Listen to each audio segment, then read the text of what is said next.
Bonjour, nous sommes en 2018 dans le site de l'Institut Dr Angélique dans une série de vidéos consacrées à ce qu'on appelle la philosophie du vivant, à l'école d'Aristote et du père Marie-Dominique Philippe, cours de philosophie du vivant qui se veut réaliste et donc qui se sert d'une méthode qu'Aristote a appris de son père qui était lui-même médecin, à savoir l'observation de la réalité et, en fonction de la réalité, l'élaboration de la connaissance. C'est ce réalisme qu'il avait appris chez son père qui a permis ensuite à Aristote de développer toute sa philosophie. Attention, il est un précurseur, donc sur beaucoup de points, il s'est trompé parce qu'il n'avait pas les instruments pour vérifier les choses au point de vue microscopique et macroscopique. Donc, par exemple, sa théorie de la fécondation, elle est ratée. Il n'a pas possibilité de voir ce que c'est que le spermatozoïde et l'ovule. Et puis, il lui manquait la méthode expérimentale. Ça veut dire non seulement partir du réel, mais ça il le savait, mais soumettre le réel à des expérimentations pour vérifier que, par hasard, nos sens ne nous trompent pas. Et ensuite, élaborer une théorie pour la vérifier en retournant au réel. Et je voudrais dans cette vidéo, à partir d'un exemple en biologie, donc qu'Aristote n'a jamais développé, à savoir l'exemple des infarctus, dus aux plaques d'athérome. Je voudrais montrer comment cette méthode expérimentale, elle est géniale, elle permet de progresser, mais qu'elle peut être aussi falsifiée.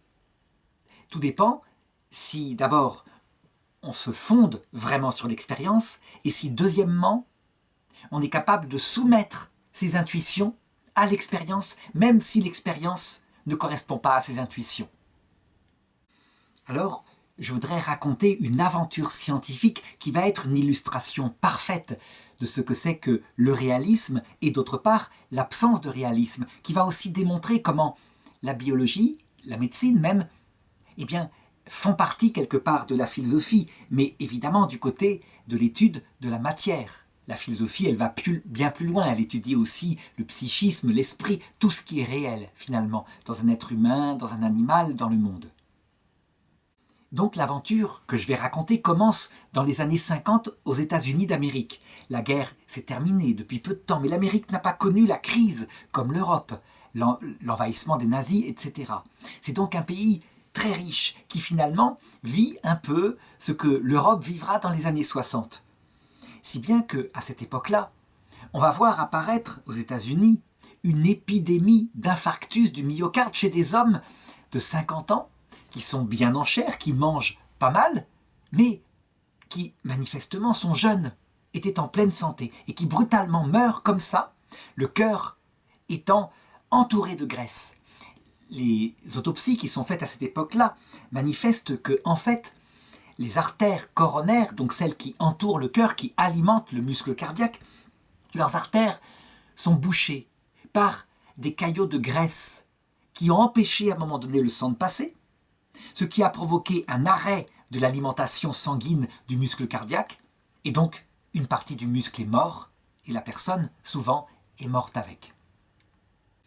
C'est quelque chose de très dommageable, de catastrophique. À 50 ans, on est jeune à cette époque-là. Et donc, les médecins se réunissent et on confie à un éminent professeur de médecine, le professeur Ancel Keys, on confie la mission de chercher quelle est la cause de ces infarctus. Il faut absolument la trouver pour pouvoir remédier à cette épidémie, entre guillemets, puisqu'elle n'est pas contagieuse. Eh bien, le professeur Ancel Keys va procéder par une étude expérimentale.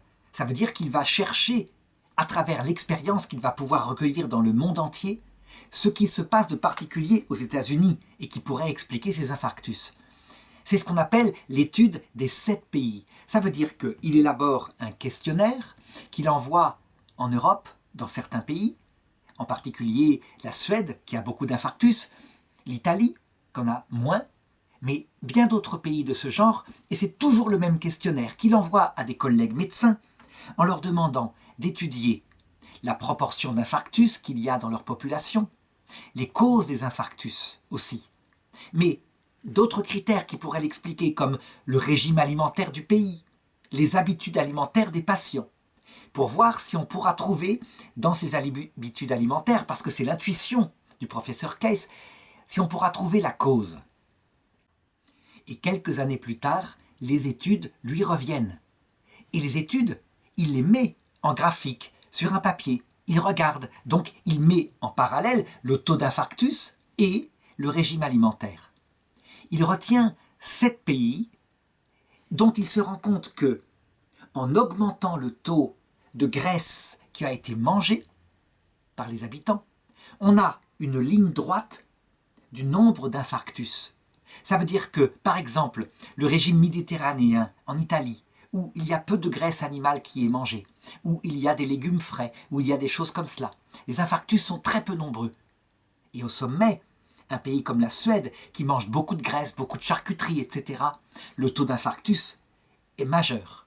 Et entre les deux, effectivement, on repère sur sa courbe 5 autres pays qui correspondent manifestement le taux d'infarctus du myocarde, avec cette graisse qui entoure, est corrélé au taux de graisse qui est absorbé dans le régime alimentaire.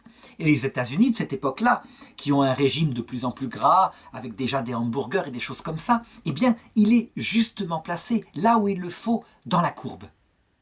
Le professeur Case publie son étude et manifestement, les gens se rendent compte que le cholestérol en particulier, qu'on a analysé comme étant présent dans les plaques d'athérome, ces espèces de plaques grasses qui bouchaient les artères, eh bien, le cholestérol, il est présent à l'intérieur fortement, à des taux allant jusqu'à 20%, et donc qu'il ne peut être que le coupable. Et le professeur Case établit même une théorie pour expliquer ce qu'il se passe. Pour lui, c'est assez simple à comprendre. Quand on est dans une salle de bain, qu'on a une eau qui est fortement, je dirais, dure, c'est-à-dire qui contient beaucoup de calcaire, on observe qu'au bout d'un certain temps, les tuyauteries se recouvrent d'une couche de calcaire et petit à petit, ces tuyauteries, leur espace à l'intérieur se bouche et à un moment donné, l'eau finit par ne plus passer. Et bien pour lui, c'est exactement la même chose.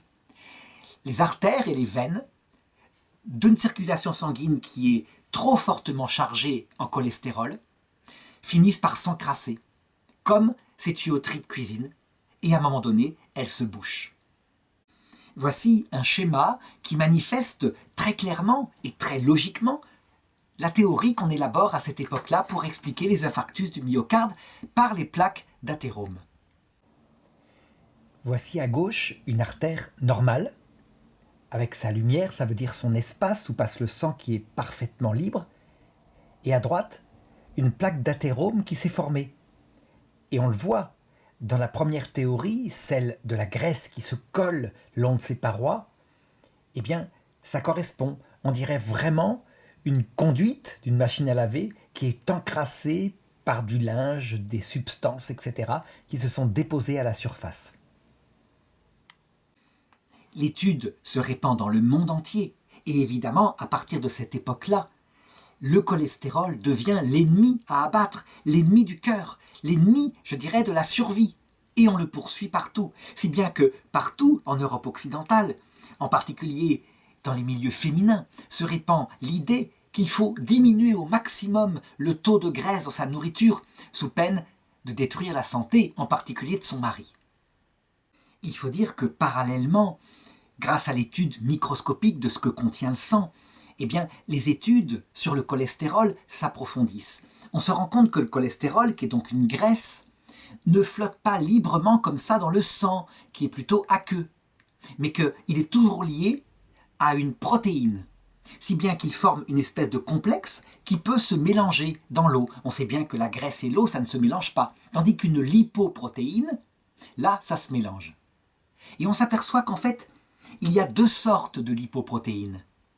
Il y a un cholestérol qu'on appelle HDL, High Density Cholestérol, et qui, lui, retourne plutôt vers le foie, qui le récupère, qui le métabolise, qui en fait des réserves de triglycérides, comme on appelle ça, ça veut dire des graisses globalement, qui pourront être réutilisées plus tard.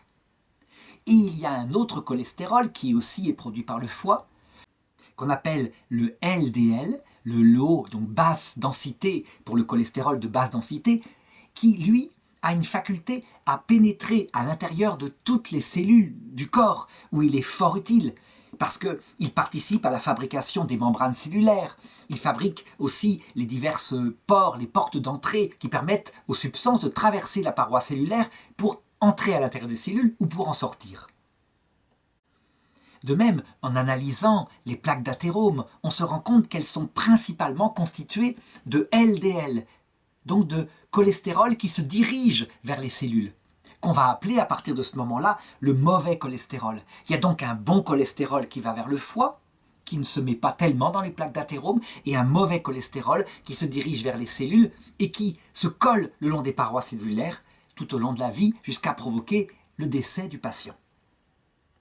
Évidemment, la science va plus loin et elle cherche à comprendre le mécanisme qui permet à ce cholestérol, comme ça, d'entrer sous, je dirais, la membrane qui recouvre l'intérieur des veines et des artères afin d'y faire les plaques de graisse, les plaques d'athérome. Ces plaques d'athérome qui, on le constate déjà à cette époque-là, ne sont pas faites que de cholestérol, de low density lipoprotéines, donc de mauvais cholestérol, mais qu'il y a aussi du calcium, qu'il y a des globules blancs malades qui se sont transformés en cellules spumeuses, qu'il y a d'autres substances qui sont dans le sang, des globules rouges, des globules blancs, etc., des plaquettes, toutes sortes de choses qui se sont agglomérées pour faire une substance graisseuse, qui n'est pas du tout ragoûtante d'ailleurs. Et l'idée à l'époque est la suivante, globalement, puisque le mauvais cholestérol peut pénétrer à l'intérieur des cellules, eh bien il peut aussi pénétrer à l'intérieur des cellules qu'on appelle l'endothélium, ça veut dire cette espèce de couche unicellulaire qui recouvre, je dirais, la surface de tous nos vaisseaux sanguins, artères comme veines, mais aussi la surface du cœur. Il y pénètre d'une façon ou d'une autre, il s'y stocke, il s'y trouve bien et il commence à former des amas qui grossissent tellement qu'à un moment donné, l'endothélium lui-même est malade. Tellement malade qu'il peut céder par moments. Et quand il cède, évidemment, le sang s'en rend compte, les plaquettes sont attirées. Les plaquettes, ce sont ces petites substances qui provoquent la coagulation du sang, afin de boucher le trou qui s'est formé dans cet endothélium malade.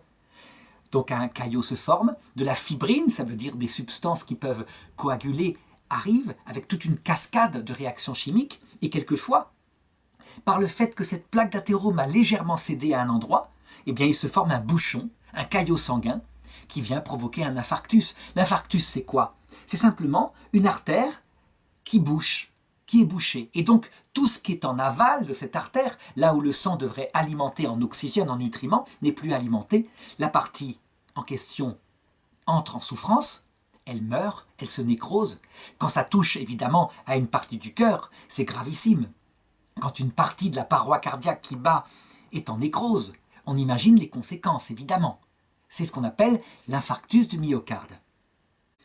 Donc les choses en sont là. Et les cardiologues, eh bien eux, quand ils sont confrontés à des malades qui présentent ce profil, donc graisseux, avec, je dirais, une bouée abdominale, eh bien ils vont les inviter à diminuer la graisse, fortement. À diminuer aussi d'autres choses, ils ne sont pas fous, comme le sel qui augmente la pression sanguine, donc de manière à ce que le cœur fasse moins d'efforts, mais en particulier la graisse. Et finalement, ça a un effet positif, à savoir qu'on fait un petit peu plus attention à son régime alimentaire.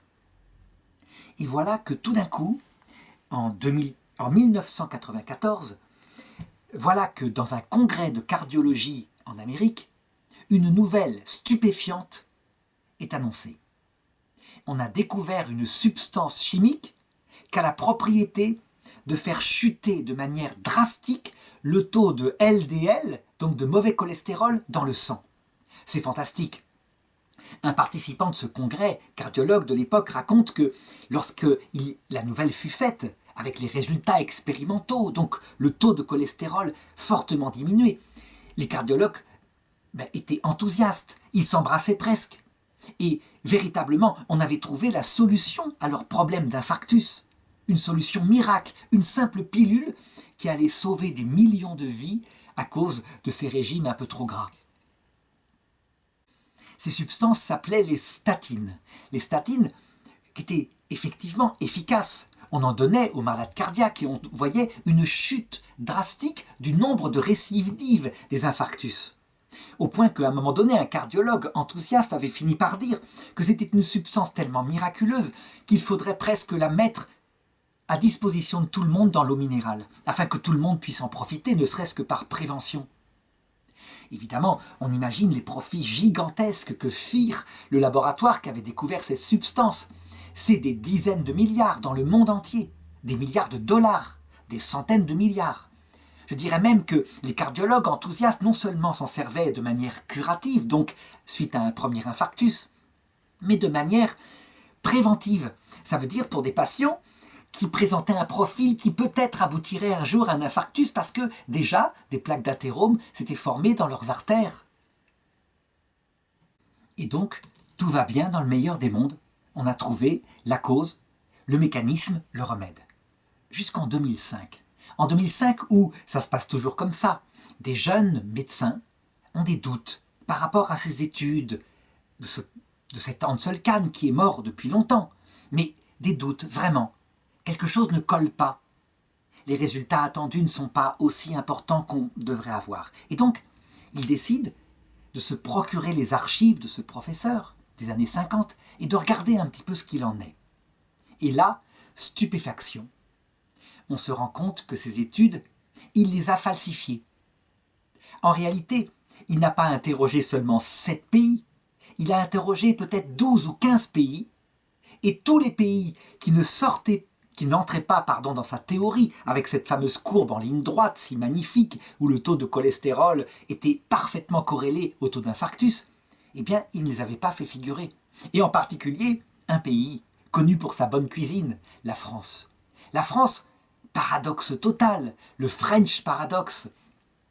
Des régimes alimentaires gras, comme par exemple dans le sud-ouest, avec le foie d'oie gras, avec la graisse, avec les gratons qu'on fait frire dans de l'huile d'oie, etc. Et des taux d'infarctus complètement bas, incroyablement bas. Il y a quelque chose qui ne collait pas. Pourquoi le professeur Case avait-il menti? Pourquoi avait-il falsifié? Eh bien, on peut s'en douter, on n'a tout de même pas, je dirais, il n'est pas vivant pour se défendre, mais on peut s'en douter. Il avait élaboré avant même les données expérimentales une théorie qu'on aurait tous pratiquée.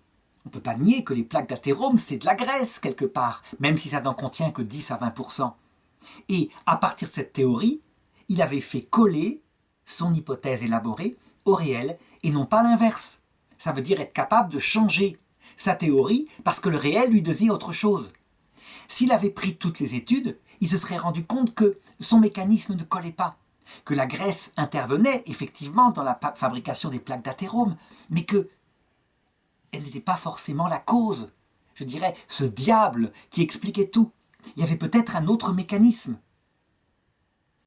Eh bien, les médecins de cette époque, donc vers 2005, vont commencer à reprendre les données. Parce qu'on est en science expérimentale, on part toujours des données réelles. Et ils vont regarder où est-ce que des plaques d'athérome se développent le plus chez des êtres humains. Ils vont se rendre compte qu'effectivement, la quantité de graisse mangée augmente fortement la vitesse de construction des plaques d'athérome. Mais pas seulement ça. Il y a un public qui est particulièrement atteint par cela, ce sont les fumeurs. Les fumeurs, c'est catastrophique. C'est sûr que leurs poumons sont recouverts de goudron, mais leurs vaisseaux sanguins développent des plaques d'athérome avec une vitesse stupéfiante. Mais il n'y a pas que. Les gens qui ont une forte tension artérielle, une hypertension artérielle chronique pendant des années, qui n'est pas soignée, eh bien ceux-là aussi développent des plaques d'athérome. Et en particulier, dans les carrefours où se divisent des artères, à l'endroit où se fait la fourche, souvent, il se place des plaques d'athérome qui vont provoquer des infarctus cérébraux, par exemple au niveau des artères carotides. On voit ici un carrefour artériel par où le sang sous pression passe. Et on voit que, particulièrement, à l'endroit de cette bifurcation, des plaques d'athérome se forment. Par exemple, ici, c'est une artère carotide, carotide externe, carotide interne, et elle est en train de se boucher. Autre public qui développe fortement ces plaques d'athérome, ce sont des gens qui ont une nourriture très agressive. Ça veut dire qui est rempli de ce qu'on appelle des oxydants, c'est-à-dire des substances qui viennent agresser les cellules endothéliales qui passent dans le sang et qui viennent agresser ces cellules-là, les tuer parfois, et il se fait, je dirais, des cicatrices. Et se développent effectivement chez eux très fortement des plaques d'athérome. Parmi ces substances agressives, on pourrait citer l'alcool par exemple. On les voit aussi très fortement développées chez des personnes stressées, qui ont une vie trop agitée, qui partent dans tous les sens. Et là, c'est peut-être à corréler aussi avec l'hypertension artérielle que peut provoquer ce stress. Mais on le voit. Et puis évidemment chez les personnes âgées.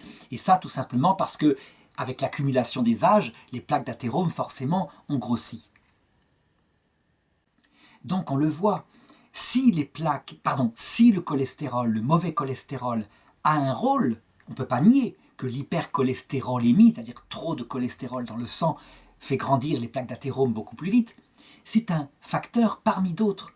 Et donc, les scientifiques se sont dit, on a des données, il faut trouver la cause unifiant toutes ces données. Une cause organique, une cause logique, quelque chose qui véritablement puisse expliquer le mécanisme sans forcément accuser quelque chose qui est peut-être un élément parmi d'autres, donc ce fameux cholestérol.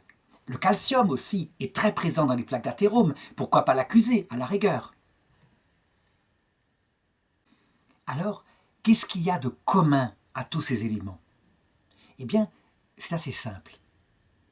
Tous ces éléments, sauf peut-être justement le cholestérol, viennent quelque part agresser, un peu comme un acide, agresser ce qu'on appelle l'endothélium. Donc, cette muqueuse, ce tissu épithélial, cette couche protectrice à l'intérieur de nos vaisseaux sanguins et de notre cœur.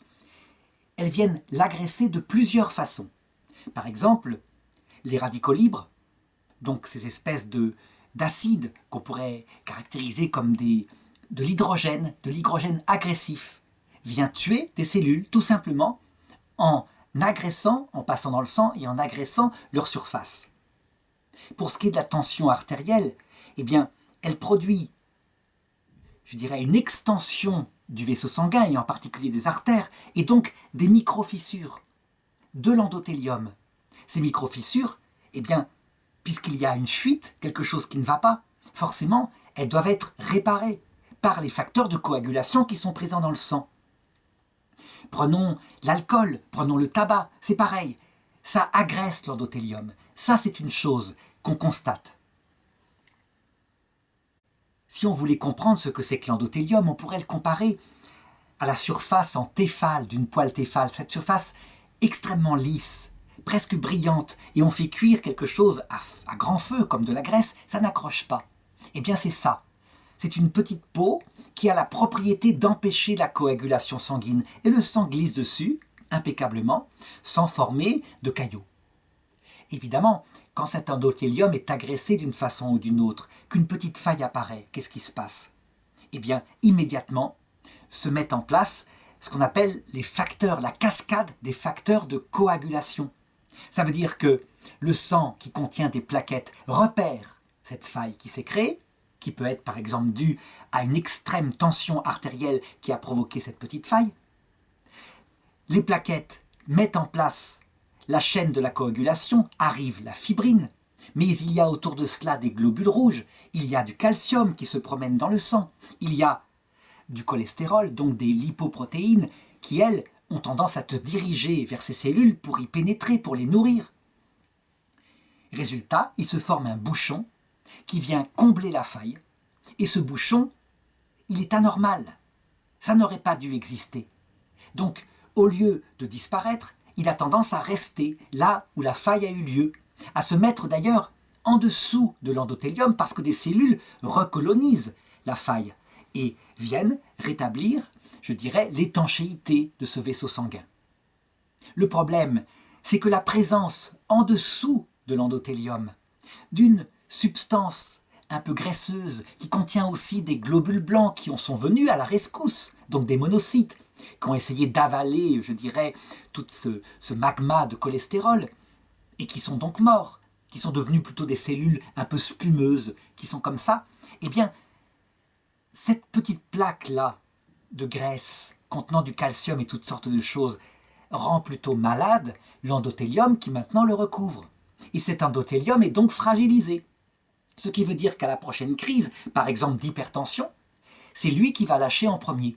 Il lâche, remécanisme, petit bouchon de fibrine, plaquette qui arrive, cascade de coagulation, et la plaque d'athérome grossit.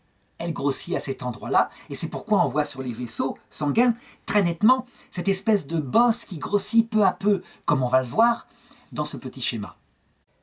On voit ici, au cours des années, comment une artère, par exemple, peu à peu se bouche, et comment les globules rouges ont de plus en plus de mal de passer, puis à un moment donné ne peuvent plus passer. Lorsqu'ils ne peuvent plus passer, c'est ce qu'on appelle un infarctus, c'est-à-dire que l'endroit qui est, je dirais, en aval de cette petite artère n'est plus alimenté. Il va se nécroser. On voit sur ces trois schémas le mécanisme qui peut aboutir à je dirais, un bouchon qui vient arrêter la circulation sanguine. Comment la plaque d'athérome peu à peu s'est formée dans le schéma du milieu, dans cette artère ou dans cette veine, et comment à un moment donné, lorsqu'elle éclate, par exemple sous la pression du sang, eh bien, autour d'elle viennent se coaguler des plaquettes, des globules rouges, des globules blancs, qui forment, avec de la fibrine, un bouchon. Et c'est ce bouchon de fibrine qui bloque complètement, brutalement, le passage du sang avec, de l'autre côté, donc en aval, eh bien, un tissu qui n'est plus alimenté, comme il devrait l'être. Alors, là-dedans, quel est le rôle du cholestérol ? Eh bien, en fait, il n'est pas la cause. Il est plutôt un des effets. Ça veut dire que la cause, c'est l'agression de l'endothélium, et la graisse, elle ne l'agresse pas particulièrement, elle glisse. Elle a plutôt tendance d'ailleurs à lubrifier. Mais lorsque l'agression s'est faite et que ce bouchon se forme, s'il y a beaucoup de cholestérol dans les vaisseaux sanguins, ils vont se mêler à tout ce travail de rebouchage, si on peut dire, ce clou plaquettaire qui se forme pour réparer les choses. Donc s'il y en a beaucoup, eh bien la plaque d'athérome va contenir beaucoup de cholestérol, et en particulier ce LDL. Mais ce qu'on avait pris comme la cause des plaques d'athérome était en fait un des effets. De même que le calcium, s'il y en a beaucoup dans le sang, eh bien il va se mêler et donc il va former des plaques d'athérome qui contiendront beaucoup de calcium. Évidemment, à partir de ce moment-là, à partir de la découverte, de la falsification de ce professeur des années 50, de l'erreur en conséquence sur le mécanisme de la formation des plaques d'athérome, donc de l'erreur pour expliquer les infarctus du myocarde, il va y avoir une campagne de la part des médecins pour changer leur mode de traitement. Qu'est-ce qu'il faut faire en conséquence de cela pour empêcher la formation de plaques d'athérome ? C'est très simple. Il faut diminuer toutes les causes d'agression, et en particulier une que je n'ai pas citée, que j'aurais dû citer en premier, le diabète. Le sucre en excès, donc présent dans le sang, qui dépasse, disons, 1,25 g par litre de sang. Ce sucre en excès est un agresseur de l'endothélium incroyable, extrêmement puissant, tellement puissant qu'il provoque silencieusement, à long terme, des conséquences terribles, la destruction des micro-vaisseaux sanguins, par exemple au bout des pieds. Ce qui fait que ceux qui ont du diabète, quelquefois, qu'il a agi pendant des années, qui n'a pas été soigné, voient leurs doigts de pied qui tombent, tout noirs, morts, parce que le sang ne parvient plus jusqu'aux doigts de pied, les vaisseaux sanguins ont été détruits. Donc tout ce qui provoque l'agression de l'endothélium, voilà la cause. Donc, en premier, le sucre en excès dans le sang, là parce que c'est un agresseur direct. En deuxième, la haute tension, parce que, je dirais, ça provoque une extension exagérée de la résistance de ces tissus qui ne sont pas faits pour une telle pression. Mais il y a aussi les radicaux libres, etc., dont j'ai parlé tout à l'heure. Sur ce schéma, on voit comment la formation des plaques d'athérome a été de mieux en mieux compris. On voit d'abord cet endothélium qui est sur le schéma de gauche, dans une artère ou une veine qui est saine, véritablement. Et on voit comment, sur le schéma de droite, toutes les petites fissures qui peuvent se faire sur l'endothélium vont attirer des plaquettes qui viennent assurer la coagulation, mais aussi des monocytes, c'est-à-dire des globules blancs qui sont dans le sang et qui viennent, je dirais, colmater tout ce qu'il pourrait y avoir comme infection. Et c'est cet amas-là, sans compter d'autres substances présentes dans le sang, comme du calcium, comme de la graisse, donc du cholestérol, qui vont former en dessous de l'endothélium les plaques d'athérome qui grossissent, grossissent, grossissent. Quelqu'un comme le docteur de Lorgeril qui va lutter fortement, je dirais, au point de vue médiatique, contre, je dirais, ce mensonge des statines et ce mensonge du cholestérol, va en particulier développer, comme chercheur au CNRS, l'encouragement du régime alimentaire méditerranéen. Donc un régime sain, fait de fibres, de fruits comme des tomates, etc. Avec de l'huile d'olive, parce qu'on a besoin de graisse. C'est pas ça le problème. Mais en tout cas, il va fortement inciter les gens à regarder ça. Il va travailler aussi sur, je dirais, le soin apporté à la tension artérielle chronique, le soin apporté à l'excès de sucre qu'on peut manger dans certains pays, l'excès de charcuterie, pourquoi pas? L'excès aussi de viande rouge, parce que la viande rouge a une capacité de disperser dans le sang des radicaux libres qui s'attaquent à l'endothélium. Et les choses, effectivement, vont faire l'unanimité à un moment donné. Seulement, le docteur de Lorgeril va aussi aller plus loin. Ça veut dire qu'il va dénoncer le complot pharmaceutique qui a voulu étouffer cette recherche. Et on la comprend. Des dizaines de milliards étaient en perte avec cette découverte. Donc il va dénoncer le complot de la finance pharmaceutique. Il va parfois, sans doute, la dénoncer peut-être un peu trop fort, en montrant les dangers extrêmes des statines. Parce que, je ne l'ai pas dit, mais les statines qui diminuent le LDL dans le sang, eh bien, ils ne sont pas sans effet secondaire. Le LDL, ce fameux mauvais cholestérol, qui en fait se révélera très bon, très essentiel, eh bien, quand on le diminue fortement, il y a des conséquences sur le métabolisme tout entier, des douleurs articulaires, musculaires importantes, des effets aussi sur le fonctionnement du cerveau, de la fatigue, etc. Ça peut même atteindre le psychisme tellement ça provoque des effets secondaires épuisants. Et le docteur de Lorgeril va parfois aller jusqu'à dire que les statines sont quelque chose de dangereux. En tout cas, en prévention, ça veut dire pour quelqu'un qui n'a pas fait d'infarctus, c'est quelque chose qui n'a jamais démontré une efficacité quelconque. Donc, il faut arrêter de le donner en prévention. Reste à savoir maintenant si ce médicament doit être arrêté complètement. Puisque, je l'ai dit, le cholestérol n'est pas la cause des plaques d'athérome, mais plutôt une des substances qui les composent, parce qu'elles se forment par d'autres causes. Est-ce qu'il ne faudrait pas laisser tout simplement ce LDL circuler dans le sang, ce qui est tout à fait logique? Un professeur disait « Je ne vois pas pourquoi il y aurait un mauvais cholestérol, celui qui va vers les cellules serait mauvais, et celui qui va vers le foie serait bon. Ça paraît bizarre, c'est pas logique. » Eh bien, face à ce problème, je dirais que voilà ce qu'il faut répondre.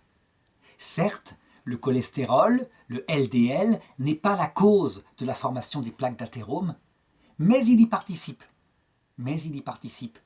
Et donc, parce que les plaques d'athérome sont composées à 20% au maximum, peut-être quelquefois un peu plus, de ce cholestérol-là, il est évident que pour quelqu'un qui développe des plaques d'athérome, diminuer le taux de LDL dans son sang va diminuer la rapidité de formation de ces plaques. Et donc, il ne faut pas supprimer complètement les statines. Bien au contraire, quelqu'un qui a eu un infarctus, on va soigner ces plaques d'athérome, on va mettre des stents, des choses comme ça. Donc, une médecine mécanique. Stent, c'est-à-dire un petit ressort qui permet d'écraser les plaques et de remettre le passage du sang dans les artères qui sont atteintes, comme les coronaires. Mais il faut aussi diminuer son LDL. Il ne faut pas renoncer à ces médicaments qui, tout de même, en curatif, suite à un premier infarctus, ont prouvé leur efficacité. Donc, les médecins vont adhérer aux mécanismes nouveaux développés pour expliquer ces infarctus, mais leur expérience ne va pas les pousser à suivre complètement le docteur de Lorgeril. Certains médecins, tout de même, vont trouver des produits qui sont alternatifs, c'est-à-dire qui provoque une diminution du LDL, mais sans les effets secondaires, comme par exemple le Contracol, qui est une substance plus naturelle, moins agressive, et qui fait baisser ce taux de graisse dans le sang. Quelle est la morale philosophique de ce récit que je viens de raconter? Eh bien, la morale philosophique, elle dit premièrement que lorsqu'il y a une erreur scientifique, elle est découverte tôt ou tard. Il n'y a pas de complot. S'il y a des complots, je dirais que souvent, ils sont extérieurs à la science. Mais il peut y avoir des mensonges dans la science. Parce que la science a comme maître le réel, et c'est le réel qui dirige ses conclusions, on peut dire que si quelqu'un ment, à un moment donné, un successeur, tôt ou tard, par une méthode ou par une autre, découvrira le mensonge. Et c'est partout pareil. Quelque chose comme ça, avec cette méthode géniale qui est la méthode expérimentale, ne peut pas durer éternellement. Évidemment, il peut y avoir des résistances extrêmement, je dirais, malsaines, comme celles des laboratoires pharmaceutiques, qui ont tout intérêt à retarder au maximum les conclusions. Mais lorsque ces résistances existent, se lèvent des voix qui les combattent avec énergie, en tout cas dans nos pays démocratiques, c'est ce qu'a fait le docteur Delorgeril. On le voit, la science biologique et la médecine sont restés réalistes, sont redevenus réalistes, disons. Parce qu'à un moment donné, au Moyen-Âge, à la Renaissance, où on commentait plutôt les auteurs grecs qui, eux, étaient réalistes à leur façon, comme ils le pouvaient, eh bien, ce commentaire des bouquins faisait sortir la médecine et la science du réalisme. Mais quand la science a redécouvert la méthode expérimentale, eh bien, elle est redevenue véritablement une méthode réaliste, comme la philosophie est réaliste.